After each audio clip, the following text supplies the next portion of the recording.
Hebreus 4, 6 e 7. Apenas lembrando os irmãos que nós estamos numa breve série que se encerra no próximo domingo sobre perigos que ameaçam a igreja. Nos domingos anteriores nós consideramos o perigo da negligência e o perigo da incredulidade. Hoje vamos considerar o perigo da desobediência. Hebreus capítulo 4, versos 6 e 7. A palavra do Senhor nos diz assim: portanto, resta entrarem alguns naquele descanso, e aqueles a quem anteriormente as boas novas foram pregadas não entraram por causa da desobediência.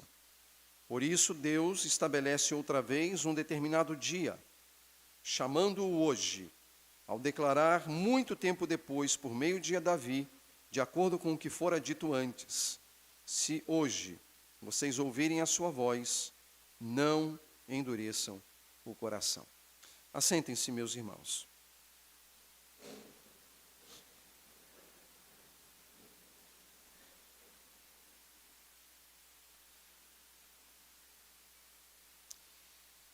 Todas as vezes que nós precisamos tratar de um tema como o da desobediência, é inevitável que nós façamos correlações com outros aspectos para entendermos devidamente por que a desobediência ela ocorre, porque nós somos de fato pessoas desobedientes, porque nós temos a característica da desobediência como uma característica da humanidade.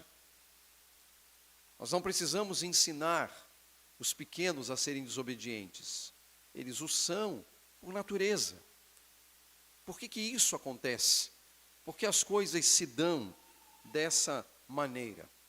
Basicamente, meus irmãos, porque a desobediência ela está normalmente vinculada com o que nós chamamos de insubordinação.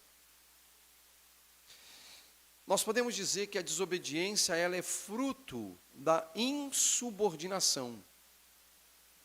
Desobedece-se quando não se subordina. Não se subordina, por exemplo, à autoridade.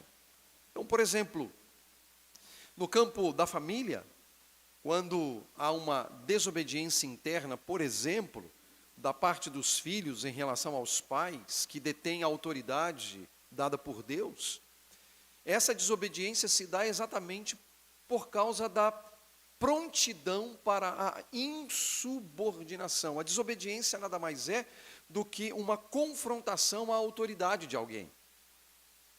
Então, quando um filho desobedece o pai, ele está, por exemplo, confrontando a autoridade do próprio pai. E nesse confronto há o que nós chamamos do princípio da insubordinação. E a insubordinação, meus irmãos, é uma evidência de um coração corrompido. Ao mesmo tempo que a insubordinação é a evidência da arrogância natural encontrada no coração do homem, no coração de toda e qualquer pessoa. Então, notem, não é possível considerar o tema da desobediência se nós não considerarmos também o tema da insubordinação. A desobediência, ela ocorre pela tendência de se insubordinar. Como alguém é desobediente porque não se subordina. Só que o ponto da desobediência e da insubordinação extrapola, por exemplo, os limites da família. Extrapola até mesmo os limites da própria sociedade. Porque também há insubordinação, muitas vezes, no campo social. A insubordinação e sua consequente desobediência também se dá na nossa relação com o próprio Deus. E aí nós precisamos admitir, ter a hombridade para admitir, que se nós desobedecemos a Deus, é porque nós nos insubordinamos a Deus e, consequentemente, a sua autoridade. E essa tem sido uma característica amplamente experimentada pelos homens desde a queda. Desde a queda. A desobediência do primeiro casal deu-se exatamente por causa de sua insubordinação em relação à autoridade de Deus e aquilo que Deus havia dito, aquilo que Deus havia ensinado. E a história do povo de Israel, no Antigo Testamento, e de certo modo a história da própria igreja, elas são histórias que ocorrem nesse âmbito da insubordinação.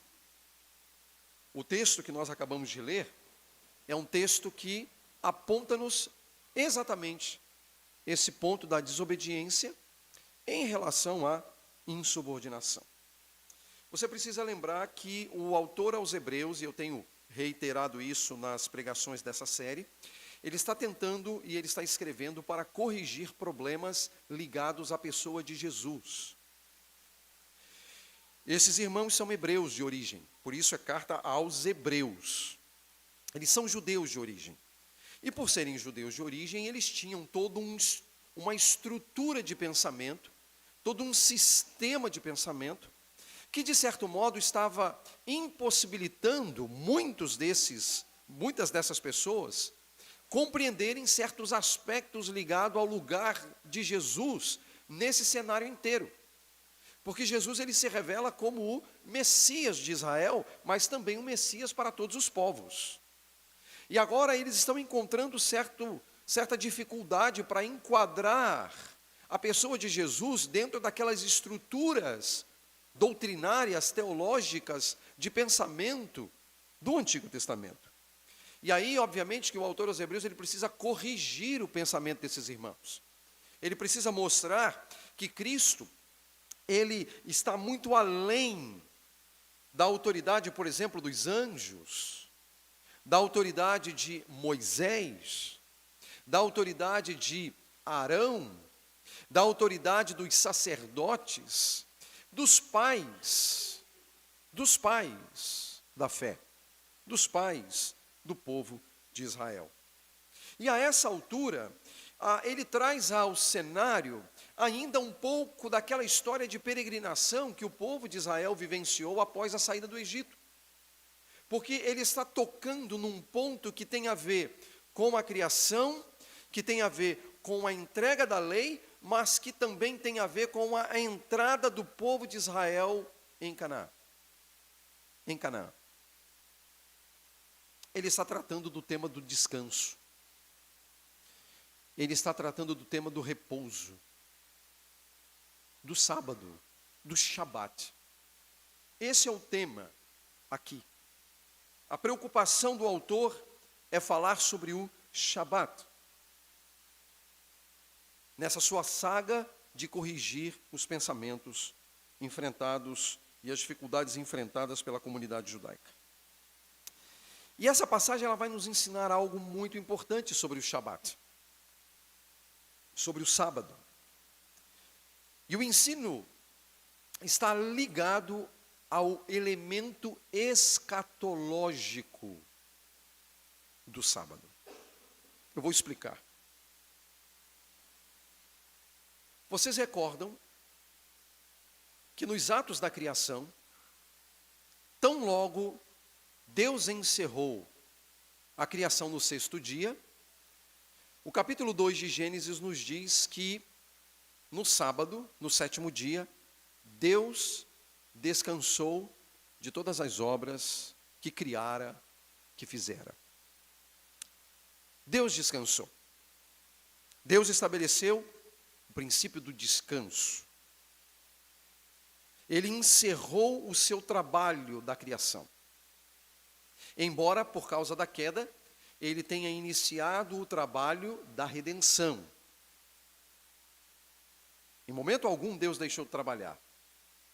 Ele trabalha até hoje. Ele trabalha até hoje. Entretanto, ele descansou da criação. Mas ele precisou trabalhar, após isso, pela redenção. E ele continua trabalhando. Nós somos frutos desse trabalho contínuo de Deus para a nossa salvação. Mas o Shabat ele foi estipulado, ele foi instituído, tão logo a criação foi encerrada.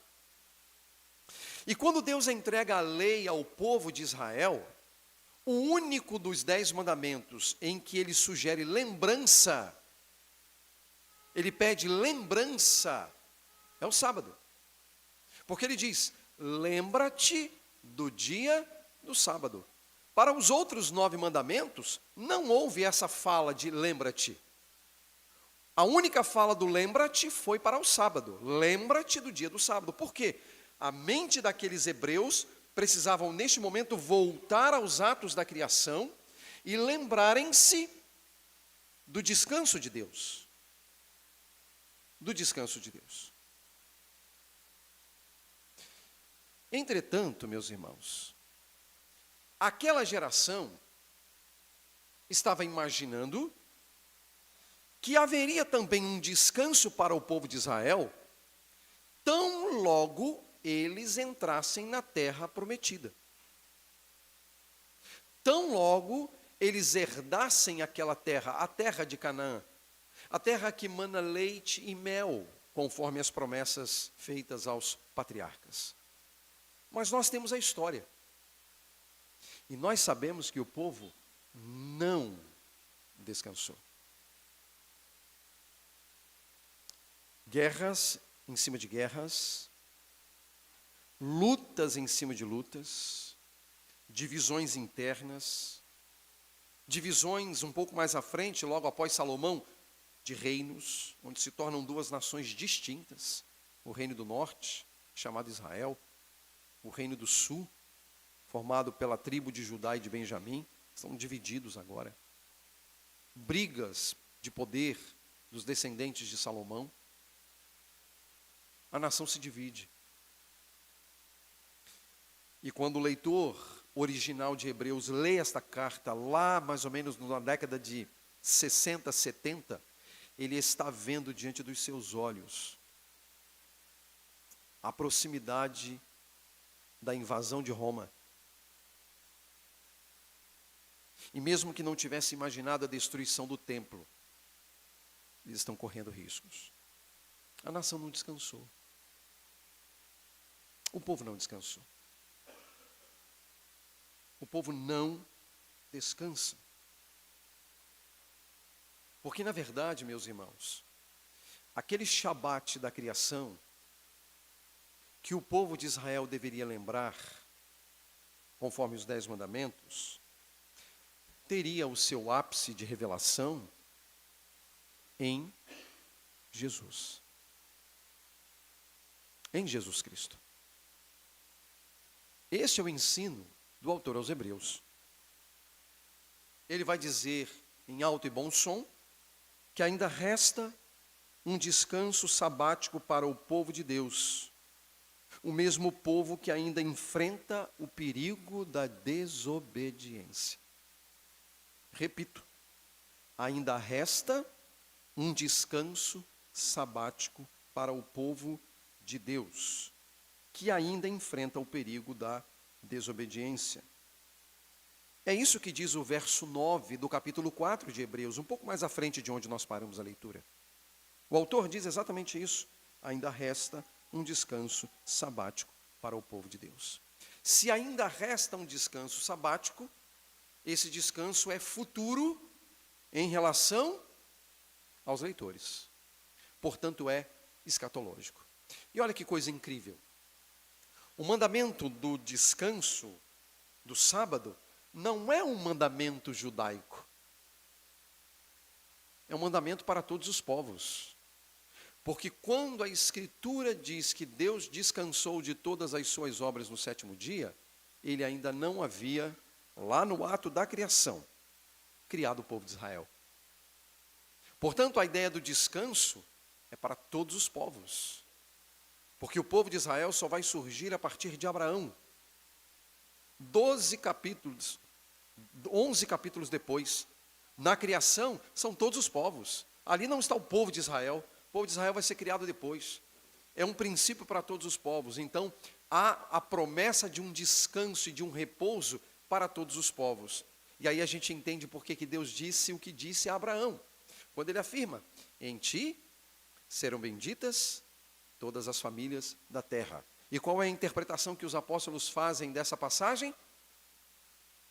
Que Cristo, ou em Cristo, todas as famílias da terra foram abençoadas.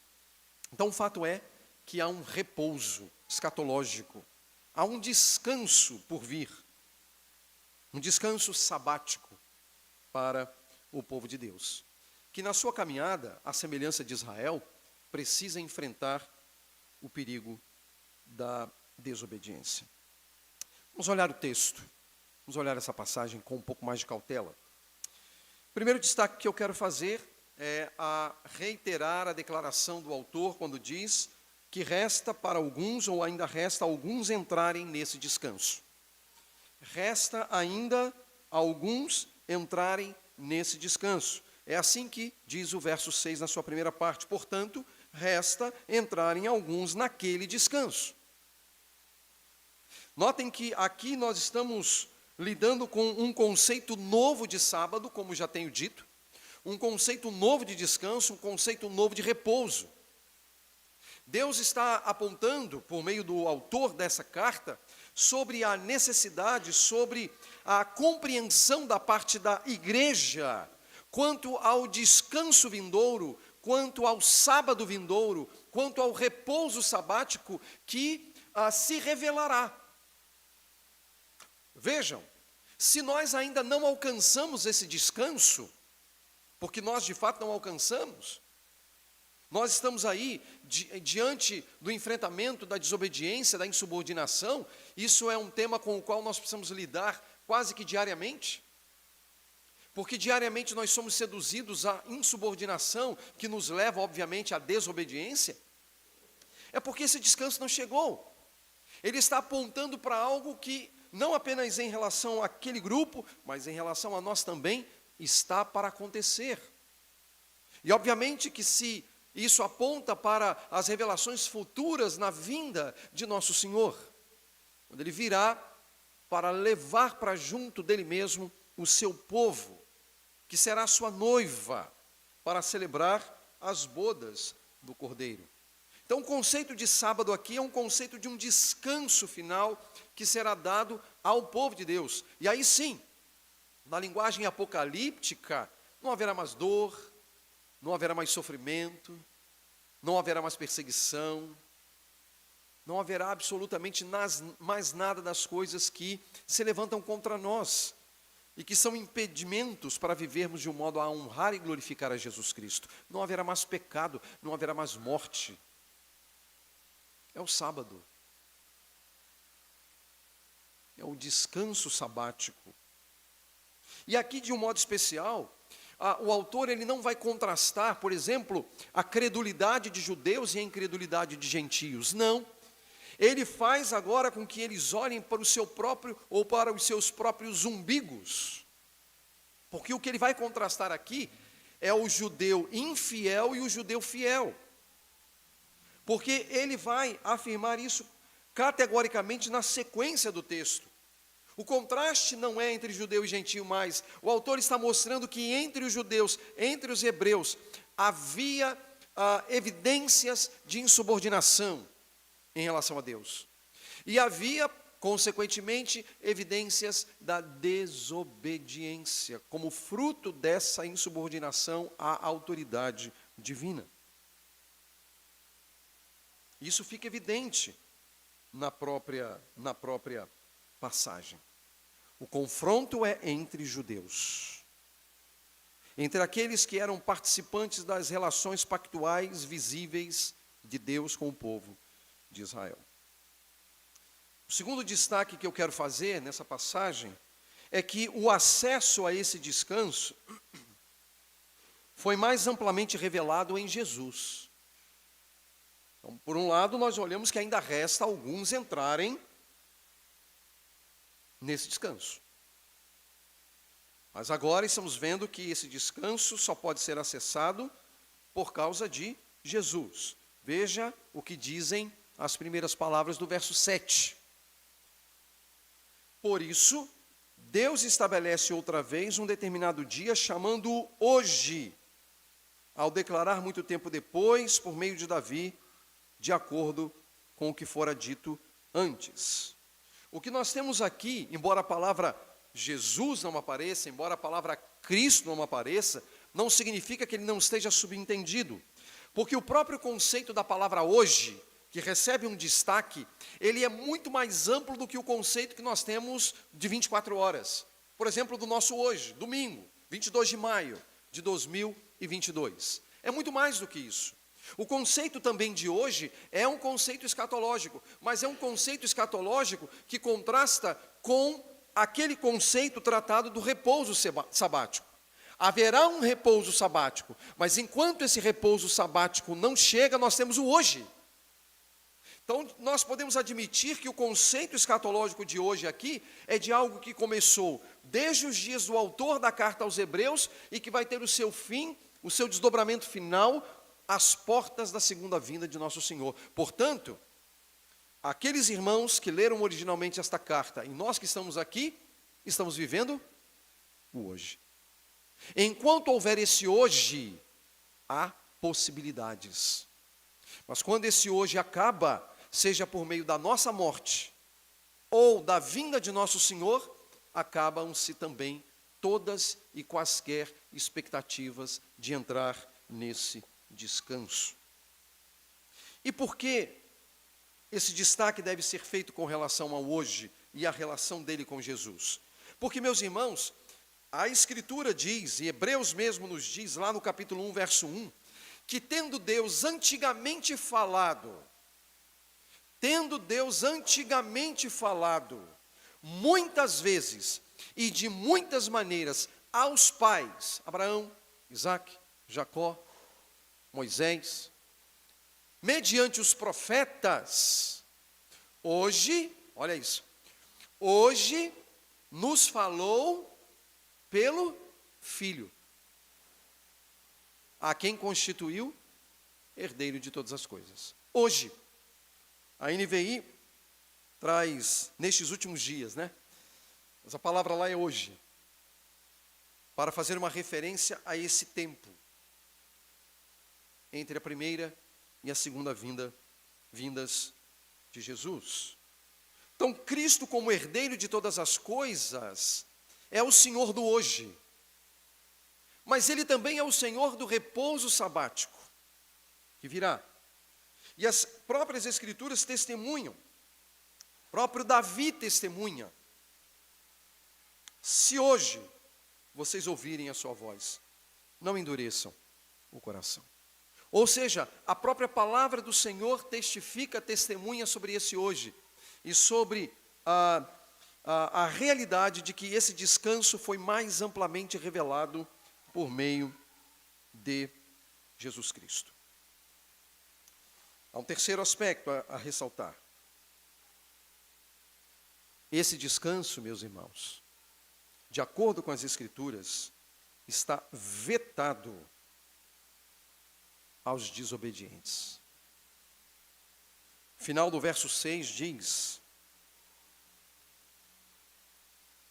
e aqueles, fazendo uma referência aos antepassados deles, lá no deserto, na caminhada do Egito para Canaã, e aqueles a quem anteriormente as boas novas foram pregadas, não entraram. E não entraram por quê? Por causa da desobediência. Aqui algumas curiosidades bem interessantes. Primeiro, o texto está falando que aqueles a quem anteriormente as boas novas foram pregadas. Espera aí, as boas novas? O Evangelho? Mas espera aí, pastor. O Evangelho foi pregado a eles lá? Sim. Mas o Evangelho não é uma coisa que começa ali com a revelação de Jesus Cristo, quando Ele encarna e vem ao mundo? Não. A boa notícia não é um ensino encontrado a partir da revelação de Jesus e quando Ele aparece ao mundo e alguém diz, eis o Cordeiro de Deus que tira o pecado do mundo. Não, o Evangelho começa muito antes, porque a boa notícia já está no Éden. Já está no Éden. Quando o casal peca, e existem as sanções divinas sobre o casal, mas também sobre a serpente, a palavra do Senhor, lá no capítulo 3 de Gênesis, afirma categoricamente o Evangelho. E é chancelado pelo próprio Novo Testamento, quando ele diz à serpente: porém inimizade entre você e a mulher, entre a sua descendência, o que traz a ideia de coletividade, e o seu descendente, que traz a ideia de singularidade, de personalidade. Este lhe ferirá a cabeça e você lhe ferirá o calcanhar. Muito simples. Muito simples. Para ferir a cabeça da serpente, você precisa pisar com o calcanhar. E nesse pisar na cabeça da serpente, haveria algumas feridas, algumas dores sentidas no calcanhar. Dores concomitantes, matando a serpente e sofrendo, como Jesus sofreu, as dores da perseguição, do julgamento, da condenação, da morte na cruz, mas também o seu triunfo sobre a morte, ressurgindo dos mortos. Referência a Cristo. Isso é Evangelho. Noé. Os jafetitas habitarem nas tendas de Sem. Ou seja, os gentios habitarem e terem o Deus de Sem, como diz lá na promessa. Jacó, quando ele abençoou seus filhos, a Judá, ele diz: de ti é que me sairá o cetro que reinará. Jesus era um judeu para governar. Aí você entende porque lá no cativeiro babilônico, quando Esdras e Neemias voltam do cativeiro babilônico, os judeus estavam casados com as mulheres da Babilônia, havia uma mistura de casamentos lá, e quando chega lá, Deus diz assim: olha, despeçam as mulheres, manda embora as mulheres com os filhos e casem-se entre vocês. Aí a gente pensa assim: que loucura Deus fazer um negócio desse, Ele está destruindo famílias. Olha, Deus está destruindo famílias, Ele mandou acabar com o casamento e manda embora, manda não só as mulheres, manda os filhos embora também e casem-se entre vocês. Aí a gente diz assim: esse negócio aqui não está batendo bem, que Deus deve estar com algum problema, porque Ele está desfazendo famílias. É porque você e eu não entendemos que era necessário que aquele que viria para salvar a humanidade fosse um judeu legítimo. O judeu legítimo acabaria se esses casamentos fossem mantidos. Então, quando Deus mandou fazer isso, Ele estava salvando um povo. E pensando na igreja, para cumprir a promessa feita a Jacó. Isso é Evangelho. Eu poderia falar de Moisés, eu poderia falar de Davi, eu poderia falar dos profetas. Então o Evangelho está no Antigo Testamento e ninguém nunca foi salvo pela guarda da lei. Ninguém nunca foi salvo pela guarda da lei. Porque as pessoas dizem: no Antigo Testamento as pessoas eram salvas pela guarda da lei. Então me dá um nomezinho só que foi salvo pela guarda da lei. Um só. Você não precisa de dois. Eu preciso só de um. Me diz aí, olha, um nome, a Bíblia está dizendo que esse aqui foi salvo pela lei. Me dá um nome, um só. Você não vai achar. Porque até quando vai listar os bons homens do Antigo Testamento, eles são listados por causa da sua fé. Hebreus 11. Hebreus 11. Abel creu, Abraão creu, Jacó creu, Sansão creu, Moisés creu. Entende o ponto? Sempre foi pela fé. Sempre foi pela fé. A diferença é que no Antigo Testamento eles criam no Messias que viria. Nós cremos no Messias que já veio. Mas sempre pela fé. E nesse espectro, meus irmãos, a gente precisa entender que o princípio da desobediência, ou que o conceito de desobediência, não é uma questão aqui, as sanções não foi por uma questão de favoritismo da parte de Deus, ou mesmo de injustiça, mas pelo fato de não obedecerem. Não obedeceram. É o elemento da desobediência, e desobediência que vem por causa da insubordinação. E vocês vão lembrar, Quantas pessoas que saíram, das milhares e milhares de pessoas que saíram do Egito em direção a Canaã, quantas delas chegaram à terra de Canaã? 2. Somente Josué e Calebe. Josué e Calebe. Ninguém mais, nem Moisés. Porque Moisés recebeu uma ordem de tocar na rocha para fazer dela brotar água. E o texto diz que ele dá 2 pancadas na rocha. E a água brota. Mas por causa disso, ele não entra na terra. Porque ele também ali desobedeceu. Ele se insubordinou. Agora Deus tem uns caminhos interessantes, né? Porque ele bateu 2 vezes, obedecendo a Deus, a água brotou. E o povo foi saciado. Mas nem tudo o que acontece, quando a gente pede que aconteça, ou quando Deus manda fazer para acontecer, tem no final das coisas a legitimidade de Deus. Porque Deus mandou tocar para brotar água. Ele bateu e brotou água. Alguém poderia dizer, foi feita a vontade de Deus. Sim, mas agora você vai sofrer as consequências da sua desobediência, porque não foi isso que eu disse que você tinha que fazer.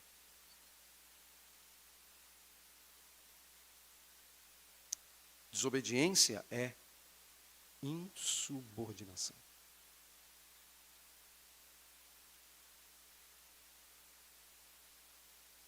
Completa insubordinação. Só que há algo mais grave ainda, meus irmãos, que a gente não pode desconsiderar nesse percurso de desobediência. Se hoje vocês ouvirem a sua voz, não endureçam o coração. Meus irmãos, a desobediência esclerosa os corações. Exatamente isso aí. A gente ouve falar muito de esclerose, né? Esclerosa os corações. A palavra endurecer aqui é exatamente a palavra que nós temos para esclerose no português. Um coração esclerosado. O que é um coração esclerosado? Existe um problema no campo das enfermidades sofridas pelas pessoas, que se chama, por exemplo, esclerose. Existem alguns casos, alguns tipos, né? Mas eu vou fazer referência aqui à chamada esclerose sistêmica, que é uma doença autoimune que afeta as articulações, os vasos sanguíneos e também o sistema digestório. E isso acontece por engano, que é quando o sistema autoimune ataca os tecidos do próprio corpo, gerando a esclerose, que pode levar à morte, obviamente. Esse é um conceito dado pelos especialistas em reumatologia do Instituto ReumatoCare. Ou seja, é uma briga interna no próprio sistema. Isso significa dizer, se nós olharmos para o texto como um corpo, os hebreus como um corpo de hebreus, onde você tem ali os que creem em Jesus e os que não creem em Jesus, o texto está sugerindo que aqueles que não criam em Jesus estavam persuadindo aqueles que criam a pensar de um modo diferente.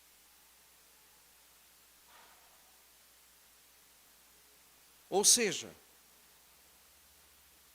um problema de imunidade no corpo chamado hebreus. E é interessante que a própria palavra desobediência, ela é uma palavra cuja origem tem a ver com persuasão. Que a desobediência ela é fruto de uma persuasão, ela não é fruto de argumentação, porque no campo da argumentação você derruba a argumentação à luz das escrituras. A persuasão mexe com as sensações, mexe com os sentimentos, mexe com aparências de realidade, mas que não é realidade. E aí nós nos deixamos levar pelas aparências, quando na verdade nós deveríamos trabalhar com aquilo que é argumentativo, à luz da palavra de Deus. Mas veja, quando a gente desobedece, é exatamente quando nós deixamos de olhar os argumentos apresentados pela palavra de Deus para obedecermos. Então nós somos persuadidos a fazer aquilo que Deus não quer que façamos. E isso é esclerose. É um coração esclerosado. Pode-se sofrer desse tipo de problema. E aí, obviamente, você observa que essa esclerose tem a ver com a própria Escritura, tem a ver com o próprio ensino. O que torna o coração de um homem esclerosado? A ausência da Escritura, a ausência da verdade. Não foi à toa, meus irmãos, que o próprio Senhor Jesus Cristo disse assim: vigiai e orai para que não entreis em tentação. A ideia de vigiar é a ideia de observar. Mas para a gente observar, a gente precisa ter sinais. Para a gente ter sinais, a gente precisa saber ler esses sinais. E onde estão esses sinais? Na própria Escritura. Por isso que um pouquinho mais à frente, na mesma perícope da ideia, no verso 12 ele diz: pois a palavra de Deus é viva e eficaz, mais afiada que qualquer espada de 2 gumes. Por que ele está evocando a palavra de Deus? Porque, meus irmãos, o único elemento que pode impedir a esclerose do nosso coração é a palavra do Senhor. E aí eu preciso lhe dizer uma coisa: se você é uma pessoa que não se ocupa com a palavra do Senhor, se eu sou uma pessoa que não me ocupo com as Escrituras, se eu não me dedico a ler as Escrituras, se eu não me dedico a aprender das Escrituras, se eu não me dedico a meditar nas Escrituras, eu posso estar num processo de esclerose do coração, ao ponto de que eu me tornarei um indivíduo, uma pessoa altamente desobediente, sem me dar conta de que sou desobediente. Esse é o risco que todos nós corremos.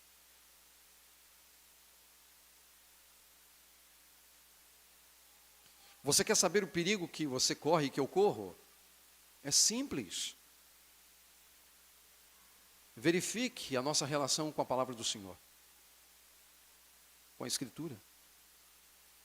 Isso tem muito a dizer sobre o estado do meu coração e também do seu coração.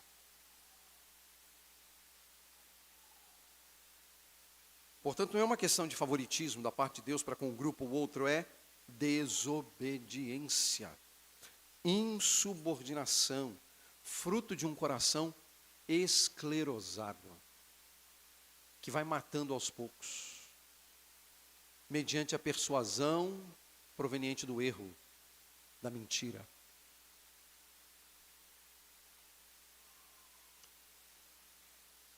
Eu preciso fazer aqui 3 aplicações dessa passagem para nós. Essas aplicações, elas serão extraídas, na sua maioria, 2 delas pelo menos, do próprio texto. Eu não criei absolutamente nada. A primeira aplicação está no verso 11, do capítulo 4, que é a sequência do argumento do autor. Veja, nós lemos os versos 6 e 7. Há uma sequência de argumentação. Aí ele chega no capítulo 4, verso 11, no mesmo capítulo, verso 11, ele diz assim: portanto, esforcemo-nos por entrar nesse descanso. Ok? Esforcemo-nos por entrar nesse descanso. O que está sendo pedido daqueles irmãos e o que está sendo pedido de nós? Um esforço, empreendimento. Esforcemo-nos por entrar nesse descanso. Há um elemento que acompanha aqueles que são redimidos, que é o amplo desejo e o amplo empenho nas coisas do Senhor. O amplo empenho para entrar naquele repouso sabático, naquele descanso que nos será dado em Jesus.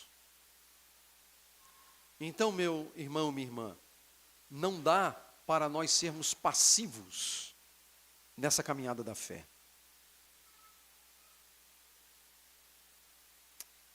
É preciso esforço. Não é esforço para ser salvo, porque senão nós teríamos que admitir que a salvação é pelas obras.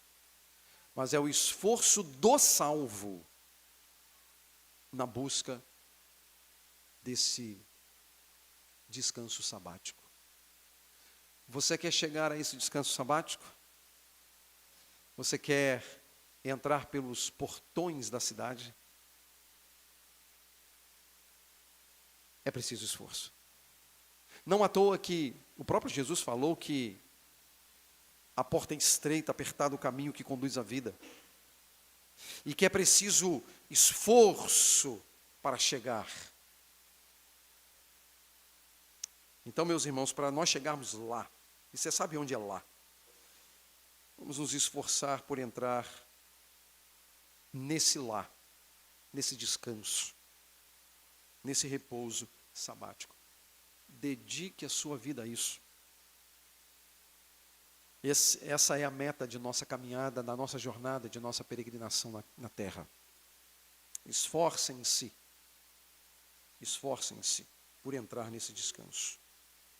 Segundo, observe, e a própria Escritura diz que as Escrituras foram escritas, né, a palavra de Deus foi escrita para a nossa observância, para gerar em nós atenção. Observe o testemunho bíblico sobre os desobedientes. Normalmente a gente dá muito valor ao testemunho bíblico dos obedientes, e isso é bom. Eu não estou dizendo que não devamos valorizar os desobedientes. Os obedientes. Nós temos ali bons homens que nós podemos olhar. Mulheres as quais nós podemos olhar.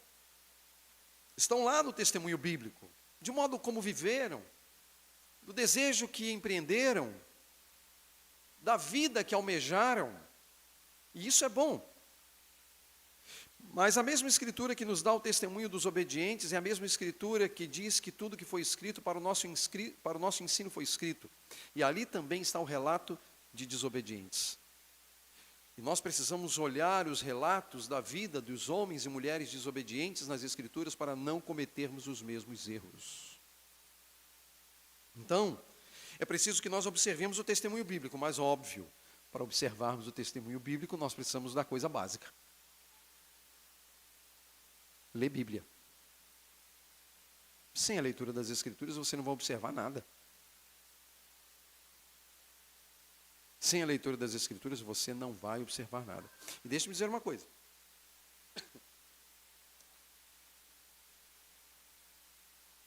Ouvir pregação não substitui o seu dever de ler a Bíblia e orar. Não há problema algum de ouvir pregação se o pregador é um bom companheiro. Porque há pregadores que podem estragar a sua vida. Ok?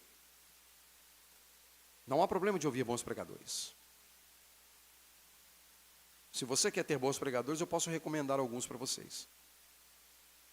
Entretanto, não ache você que assistir às pregações desses pregadores, mesmo que sejam bons pregadores, substitui o meu dever e o seu dever de ler as Escrituras e orar. Não substitui. Então, observemos o testemunho bíblico, olhemos para as Escrituras, meditemos nas Escrituras, gastemos tempo com as Escrituras. Por último, também retirado da palavra do Senhor, no mesmo capítulo 4, verso 16.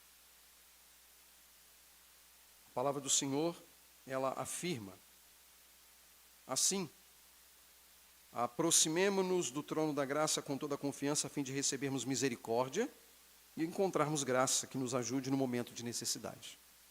Aqui ele está falando sobre o sumo sacerdócio de Cristo. Ele é um grande sumo sacerdote que adentrou o Santo dos Santos. Devemos nos apegar a ele com firmeza. Ele é um sumo sacerdote que se compadece das nossas fraquezas. Mas o nosso papel é nos aproximarmos dele com toda a confiança, a fim de recebermos misericórdia. Muito interessante isso. Nos aproximarmos para receber misericórdia. E o que é misericórdia, né? Graça é quando Deus nos dá o que a gente não merece. Misericórdia é quando Deus não nos dá o que a gente merece. O que merece o desobediente? O que merece o insubordinado? Nada. Mas Deus nos dá a sua misericórdia, que é quando Ele não nos dá o que a gente merece. Ele não nos dá quando nós desobedecemos. Ele não nos dá quando nós nos insubordinamos. Por isso Ele diz, assim aproximemo-nos dEle do trono da graça, com toda a confiança, a fim de recebermos misericórdia, encontrarmos graça. Porque, veja, a misericórdia, Deus não nos dá o que a gente merece, mas ao mesmo tempo que Ele não nos dá o que a gente merece, Ele nos dá o que a gente precisa, que é a graça. Então Ele diz, encontrarmos graça que nos ajude no momento de necessidade. Que necessidade? Necessidade do dia a dia? É a falta de comida? É a falta de emprego? É a falta de recursos? É a falta de saúde? Não! A necessidade gerada pela desobediência. A necessidade gerada por causa da nossa insubordinação. Isso é evangelho. Nós podemos voltarmos para Jesus Cristo, que até isso Ele resolve para a gente. Então é consolador saber que, de fato, o Senhor Jesus Cristo é aquele que começou a boa obra e é também aquele que vai encerrá-la, que vai completá-la para a glória do Senhor. Meus irmãos, está diante de nós aí o perigo da desobediência. É um desafio com o qual a gente precisa lidar, ao lado do perigo da negligência, do perigo da incredulidade e do próximo perigo que vamos considerar, permitindo Deus, no próximo domingo. O último dos perigos. Não que só tenham esses, mas dos 4 que serão considerados. É preciso que a gente leve a sério a fé andando em novidade de vida.